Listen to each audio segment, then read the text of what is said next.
Apparently, Bobi Wine supporters are decampaigning Ambassador Olara Otunu in the race for UN Secretary General. They have been posting all over social media trying to prove to the international community and the UN that any person from Uganda recommended by President Museveni does not qualify to become the next UN Secretary General. It is very disappointing, but of course I'm not surprised. I didn't expect anything better from that group of people. Bobi Wine and his supporters have done nothing but betray their own country.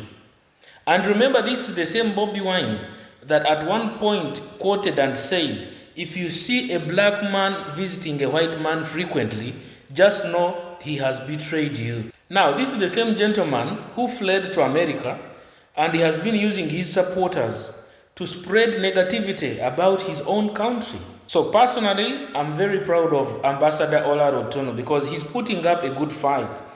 Every time he gets a chance to present, he speaks and makes me feel proud as a Ugandan. And to Bobi Wine and his supporters, it is quite ashaming and very disappointing to see a group of Ugandans pretending to be freedom fighters fighting a fellow Ugandan. However, it is also nice that he's advertising his level of understanding to the world, but most importantly to Ugandans.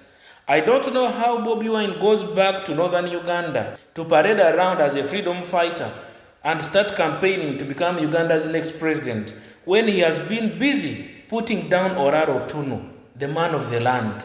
Bobi Wine, who has never achieved any single positive thing for Uganda, is busy fighting a person who has represented the Uganda flag on an international level. I wish the very best to Ambassador Olara Otunu in the race for the UN Secretary General, but even if you don't go through, you have made us proud. You have made Uganda proud. Every time I listen to your speech and how you answer questions, how you represent us, we are proud. And to Bobi Wine and your supporters, shame upon you. You can try as much as you can, but you'll never succeed in making Uganda a colony again. Because we are lucky that we have the noble guidance of our hero, President Museveni. He's guiding us and we are taking the good notes. And as you can see, in this particular term, which Bobi Wine lost, we have a new breed of leaders. If you look at Honorable Namere, Honorable Baram, Honorable Yamukama, they are doing great. They are proving that we have got a transformation in the nature of leaders. And if we keep going this way, we will not need to bend down for a white man. Because if the ministers continue fighting corruption, they arrest and expose people who have been misusing public funds. They sell the property of those corrupt people and recover government money. It means we are consolidating what we already have. We will not need to beg to the whites. Because you know, the only place a white man needs you to be as a black man is under his feet. And it's only people like Bobi Wine, the bootlickers, who will go there and be begging and pleading with no bargaining power.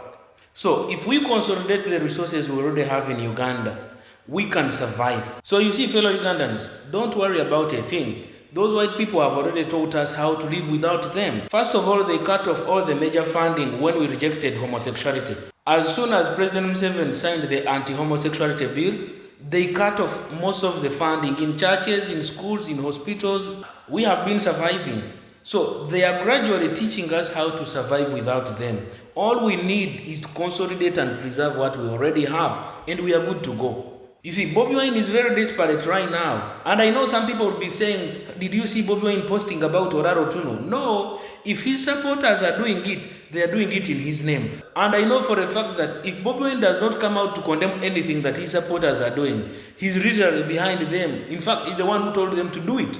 They get orders secretly from him and they come and execute the mission here. So now, I don't care whether Bobi Wine has posted about it or not, but I know anything that foot soldiers are doing is directly from the main chairman of the party, Bobi Wine.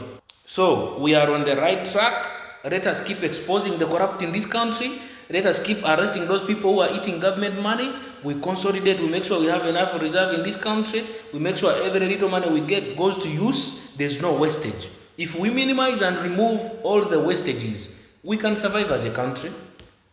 Bobi Wine is really suffering because ever since we got the sovereignty bill, He's no longer getting funding. He's desperate. That's why he's beating around the bush. And I can assure you, Bobi Wine's political career is nearing its end. Because now, for example, how will he go to northern Uganda and campaign there? Yet he has been campaigning Olara Otunu. They will chase him with pangas. When these politicians become desperate, just know they will make mistakes which will finish them completely. You see the message, he contested 4 times. But after that, he gave up on elections.